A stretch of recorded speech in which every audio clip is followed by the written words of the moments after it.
ध्यायतो विषयान् पुंसः संगासत्त्वेषु पजायते संगासत्त्वसंजायते कामः कामक्रोधोऽभिजायते। श्री कृष्णाय नमः। व्यास जी नारद जी को पूछते हैं, क्या कारण है कि मुझे शांति नहीं मिलती। नारद जी व्यास जी को समझा रहे हैं कि आपने तत्व ज्ञान का बहुत विचार किया, आपने तत्व ज्ञान के बारे में बहुत लिखा है, पर प्रभु में प्रेम मग्न होके प्रभु के चरित्रों का विस्तार से वर्णन नहीं किया, इसीलिए आपको शांति नहीं मिली। ज्ञान भक्ति के बिना सफल नहीं हो सकता। ज्ञान करने से प्रभु के चरित्र मनुष्य में आते हैं, प्रभु के गुण मनुष्य में आते हैं।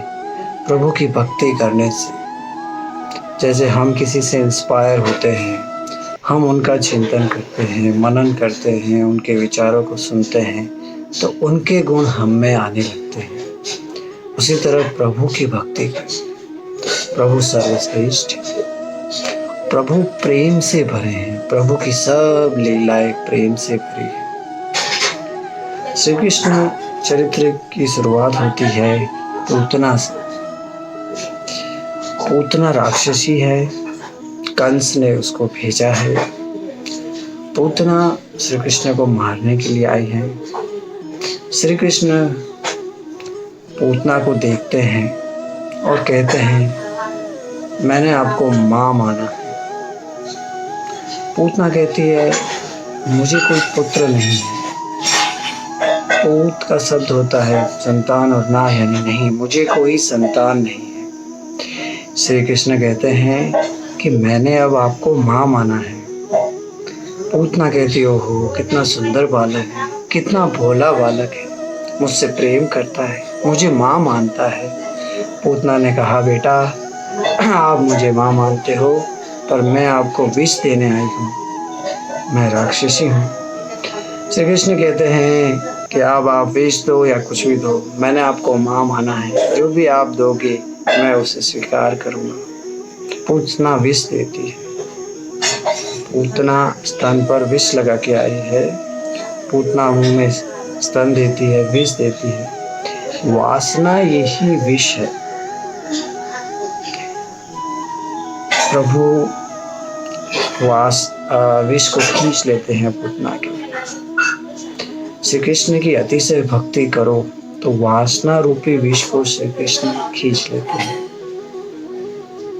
विष देने वाली पूतना से भी प्रभु प्रेम करते हैं। श्री कृष्ण की सभी लीलाएं प्रेम से भरी है। जीव प्रेम किए बिना नहीं रह सकता। वो किसी स्त्री से प्रेम करता है, वो किसी पुरुष से प्रेम करता है, वो किसी संसारिक वस्तु से प्रेम करता है और फिर वह दुखी होता है, क्योंकि वहाँ वह कुछ ना कुछ एक्सपेक्टेशन रखता है और एक्सपेक्टेशन पूरी ना होने पर वह दुखी होता है। भगवान से प्रेम करो, भगवान का प्रेम ही दुख का नाश करेगा, भगवान का प्रेम ही सत्य का साक्षात्कार कराएगा। नारद जी कहते हैं, बहुत ही भयंकर कलयुग आने वाला है। कलयुग का मानव भोगी होगा, विलासी होगा। वह आपके तत्व ज्ञान जो आपने वर्णन किया है पूर्व मीमांसा और उत्तर मीमांसा में, उसको समझ नहीं पाएगा। वह केवल सरल साधन ही समझ पाएगा। इसीलिए प्रभु चरित्र का वर्णन कीजिए, जिसे सुनकर वह प्रभु की भक्ति पाए, ज्ञान पाए, मोक्ष की तरफ बढ़े। ज्ञान उसी को सफल होता है जिसने शक्ति का बहुत संचय किया हो, जिसने शक्ति का बहुत विनाश किया हो, वह योगी नहीं बन सकता। शक्ति का संग्रह करने वाला ही ज्ञान को पचा सकता है, समझ सकता है। अधिक ज्ञान की आवश्यकता नहीं है। यह ज्ञान जरूरी है कि संसार नश्वर है और सब चीजें समाप्त होने वाली है, इसलिए अविनाशी परमात्मा से भक्ति करो, प्रेम करो। नारद जी कहते हैं, व्यास जी मैं किसी और की बात क्या कहूँ। मैंने पूर्व जन्म में 4 महीने तक भगवत कथा का गुणगान सुना था। मैं गुरु जी की बहुत सेवा करता था। संत सभी में संभाव रखते हैं, पर मेरे प्रति उनका विशेष प्रेम था। मैं सुबह बहुत जल्दी उठता था। संतों को सुबह जल्दी उठने वाले बहुत अच्छे लगते हैं। मेरे गुरुदेव 4 बजे उठते थे। 3 बजे के बाद मुझे नींद नहीं आती थी। मैं प्रभु भजन करता था उठ के। मेरे गुरुदेव मेरे पे विशेष कृपा करते थे। मेरे में एक और गुण था कि मैं बहुत ही कम बोलता था। संतों को बहुत कम बोलने वाले बहुत ही प्रिय हैं। एक दिन गुरु जी की कृपा हुई, मुझे उन्होंने ज्ञान दिया। मुझे कहा कि कृष्ण आपके मालिक हैं और उस तरह से रहना है। मन से वृंदावन और गोकुल में ही रहना है। आप वहाँ नहीं हो जहाँ आपका तन है, आप वहाँ हो जहाँ आपका मन है। तो इस बात का चिंतन करो कि मन कहाँ है, मन को वहीं लाओ जहाँ, और विचार करके अपने मन को किसी भी जगह पर केंद्रित करें। प्रभु भक्ति में केंद्रित करें, सांसारिक वस्तुओं में केंद्रित ना करें, क्योंकि वह दुख की ओर ले जाती है। नारद जी को गुरु जी ने उपदेश दिया, मंत्र दिया। नारद जी भगवत का गुणगान करने लगी, भक्ति करने लगी। नारद जी घर पे रहते थे। नारद जी माँ जो कहे, जो बोले वही करते थे, वही कहते थे। भगवान ने लीला की, नारद जी के माँ को उठा लिया। नारद जी को गुरु की बातों पे विश्वास था। उन्होंने एक वस्त्र पे घर का त्याग किया, गंगा किनारे बैठे हैं, प्रभु भक्ति कर रहे हैं। गुरु जी ने कहा था, जब 32 लाख जब पूरे होंगे तब आपको अनुभव होगा। नारद जी वही कर रहे हैं और प्रभु का जाप कर रहे हैं और उन्हें दर्शन हुए। श्याम मेघ समान के वर्ण शोभा वाले बाल कृष्ण के दर्शन हुए। रेशम के समान घुंघराले बाल हैं। एक क्षण के लिए दर्शन देके प्रभु लुप्त हो गए। नारद जी विकल हो गए, प्रभु कहाँ हैं? तभी प्रभु ने आकाशवाणी हुई कि आपकी भक्ति को दृढ़ करने के लिए ही मैंने एक बार दर्शन किए थे। आप अपने पापों का भक्षण कीजिए, भक्ति कीजिए। और मैं भक्ति करने लगा और शरीर को छोड़ते समय मुझे पता चला कि शरीर और आत्मा अलग है। और नए जन्म में मैं ब्रह्मा जी का पुत्र हुआ। अब मुझे हर वक्त प्रभु भक्ति में ही लीन रहता हूँ। मुझे संसार का ध्यान नहीं रहता। भक्ति का अर्थ है, प्रभु प्रेम का अर्थ है कि संसार से लड़ना। मन संसार में जाना चाहता है, मन से लड़ाई रहती है हमेशा। मन चाहेगा कि कुछ और सोचो।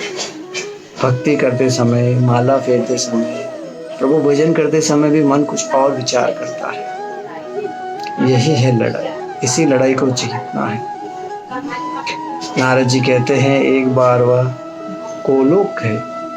गोलोक बहुत ही सुंदर है। जो लोग भगवान के साथ ही खेलना चाहते हैं वह गोलोक चाहते हैं। गोलोक में श्री कृष्ण 7-8 साल के हैं, राधा जी 5-6 साल के हैं। वे कभी भी बड़े नहीं होते। स्वर्ण सिंहासन पे वे बैठे हैं। जो भक्त प्रभु के साथ खेलना चाहते हैं वह गोपी भाव से वहाँ विराजते हैं। काम को वहाँ प्रवेश नहीं है, काल को भी वहाँ प्रवेश नहीं, वहाँ केवल आनंद है। प्रभु बैठे हैं। प्रभु की भक्ति कीजिए। हरे कृष्णा हरे कृष्णा हरे कृष्णा हरे हरे हरे राम हरे राम हरे हरे हरे कृष्णा हरे कृष्णा हरे कृष्णा हरे हरे हरे राम हरे राम हरे हरे, हरे कृष्णा कृष्णा कृष्णा हरे हरे, हरे राम राम राम हरे हरे, हरे कृष्णा कृष्णा हरे हरे, हरे राम हरे हरे, हरे कृष्णा कृष्णा कृष्णा हरे हरे, हरे राम हरे राम हरे हरे, हरे कृष्णा हरे कृष्णा हरे हरे, हरे राम हरे राम हरे हरे। श्री कृष्णाय नमः। ॐ सहनावतु सहनौ भुनक्तु सह वीर्यं करवावहै, तेजस्विनावधीतमस्तु मा विद्विषावहै। ॐ सर्वे सन्तु सुखिनः, सर्वे सन्तु निरामयाः, सर्वे भद्राणि पश्यन्ति मा कश्चित् दुःखभाग् भवते। ॐ शान्ति शान्ति शान्तिः।